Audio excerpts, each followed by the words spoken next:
Live TV, सच सबसे आगे। Mr. Kanaya Kumar. Hello. Jai Shri Ram. And as a representative of youth of Mangalore, I have a small request because Independence Day is approaching. I want you to at least say once Jai Hind. If you please can say Jai Hind once. It will be a pride to Mangalore.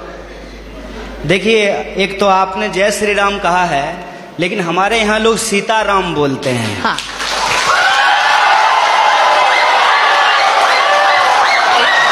Sitaram. Excuse me? आप लोग सीताराम भी बोलो, ये लोग इनखिलाफ जिंदाबाद बोलेगा, पर मेरा एक ही क्वेश्चन है आपके पास। Dear sir, a few minutes before you have मैं आपके दूसरे सवाल का जवाब दे देता हूँ। नहीं, मुझे नहीं चाहिए आपका जवाब। ये सीताराम जय श्री राम का कोई फर्क कोई पड़ता है तो मेरा जवाब की जवाब नहीं। And one small question, sir. You were saying about emotional politics. Regarding people thinking emotionally you are strong, so emotionally masses control. Yes sir, we are emotional people and we think the reality and emotion for us, we have one mother, we have one father, and what we believe is one, and we need a single, as a representative of a student, being from student background, I say, no leftist, no rightist, no ABVP, or no all so-called parties or polities. Why don't you stand for one nation? Why don't you stand for one student power? Why do we need one side Zindabad, one side Inkhilab, one side Jai Hind, and one side your favorite Mr. Madam? All those Rams, all whatever it is. Why don't you represent one?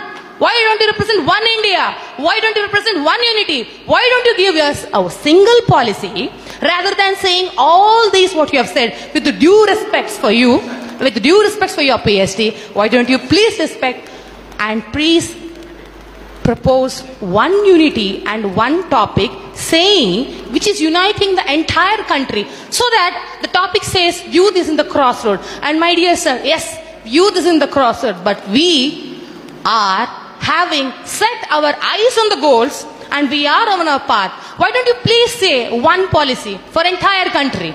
And if I permit, and I say, बोलो भारत माता की जय हिंद। आपका जो सवाल है कि आप एक का समर्थन क्यों नहीं करते हैं, देखिए बात यह है कि मेरी पैदाइश ही दो लोगों के मिलने से हुई है। मेरे माँ बाप की शादी नहीं होती तो हम पैदा नहीं होते। मेरे माँ और बाप दो लोगों की शादी हुई और ऑब्वियसली शादी होने के बाद जो वो किए होंगे उसके चलते हम पैदा हुए हैं, तो उसमें दो लोग मिले हैं।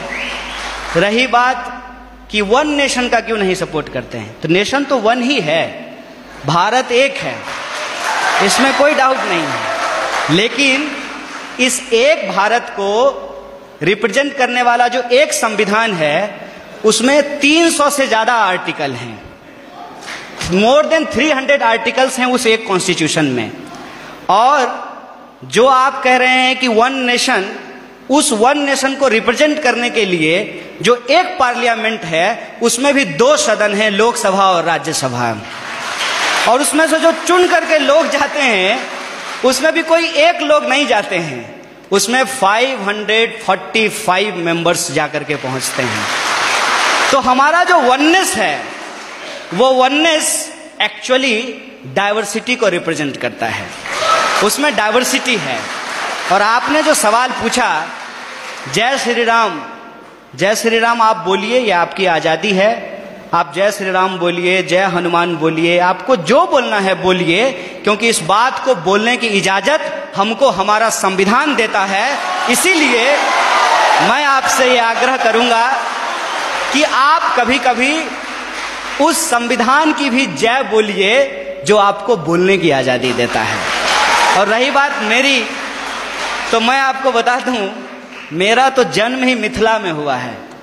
मेरा जो घर है वो घर जिस डिस्ट्रिक्ट से मैं आता हूं उसका नाम बेगूसराय है और वो मिथिला में होता है। अगर आप मेरे यहाँ आएंगे तो आपको बड़ी आश्चर्य लगेगी।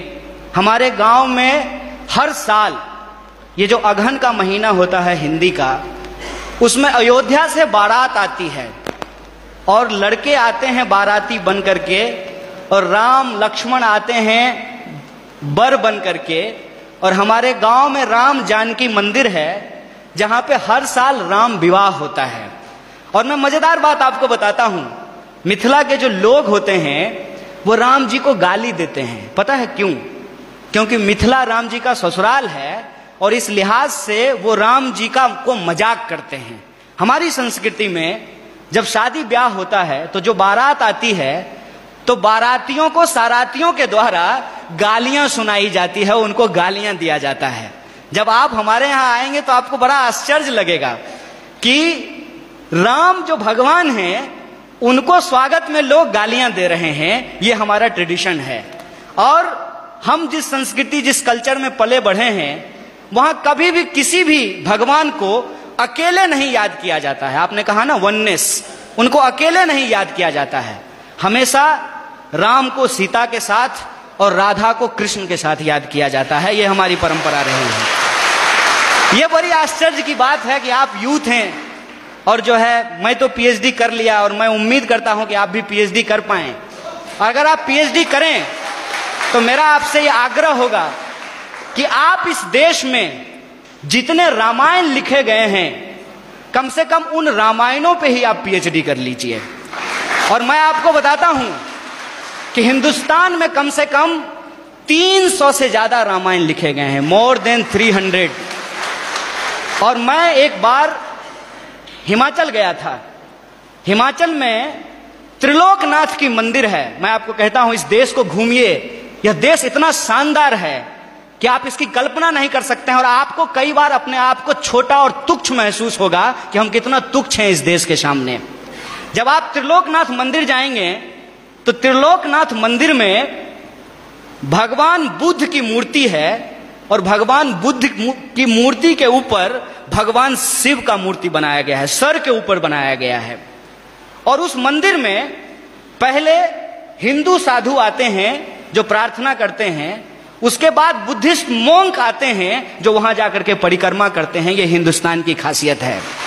यह हिंदुस्तान की खासियत है कि वहां जो लाहौल, मैं उस जिले की बात कर रहा हूं और मैं फैक्चुअली अगर गलत होऊंगा तो आप मुझे करेक्ट कीजिएगा। लाहौल जिले में जहां यह मंदिर है वहां की जो भाषा है लाहौली, वहां का जो रामायण है जो लाहौली भाषा में लिखी गई है, उस रामायण में सीता का अपहरण रावण नहीं करते हैं, बल्कि रावण सीता के पिताजी हैं। उस रामायण के हिसाब से सीता एक्चुअली रावण की बेटी है लाहौली रामायण के हिसाब से, और राम ने प्रेम विवाह करके सीता से शादी कर ली, इसलिए रावण और राम का युद्ध होता है। ये हिंदुस्तान की खासियत है। देखिए, आई डोंट नो कि आपको किसने और क्यों दिमाग में इन चीजों को डाला है, लेकिन मैं आपको कहता हूं कि इस देश में जो लोग पैदा हुए हैं उनके लिए इससे ज्यादा गौरव की बात नहीं हो सकती है। अगर आप हिमाचल जाएंगे तो आपको महसूस होगा कि आप स्विट्जरलैंड में हैं, और अगर आप मैंगलोर और गोवा के बीच पे सोएंगे तो आपको लगेगा जैसे मियामी के बीच पे लेटे हुए हैं। अगर आप इस देश के मैदानों में घूमेंगे तो आपको लगेगा कि ये अमेरिका के उस ग्रीन मैदान से भी ज्यादा बड़ा मैदान है। अगर आप दक्षिण के पठारों में घूमेंगे तो इसकी अपनी एक खास बात है। अगर आप छोटा नागपुर के पठारों में घूमेंगे तो वह खनिज संसाधनों से भरा हुआ है। मैं आपसे यही कहना चाहता हूं, आपका देश आपका है, जैसे आपकी मां आपकी है, और आप अपनी मां से यदि प्यार करते हैं तो यह आपका निजी मामला है। लेकिन जब आप रोड पे चल रहे हो, कोई आए कोई भी रंग का झंडा लेकर के और कोई भी नारा लगा करके, चाहे वो इनकलाब जिंदाबाद बोले या जय श्री राम बोले, वो नारा लगा करके, वो झंडा दिखा करके आपसे कहे कि तुम अपनी मां से प्यार करते हो, जरा करके दिखाओ, तो आपका क्या जवाब होगा? यह देश हमारा है, इस देश से हम प्यार करते हैं, और हमारे लिए, इस बात को याद कीजिएगा, हमारे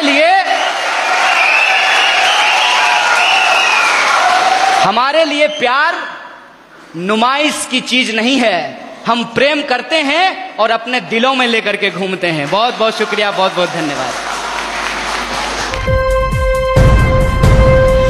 लाइव टीवी, सच सबसे आगे।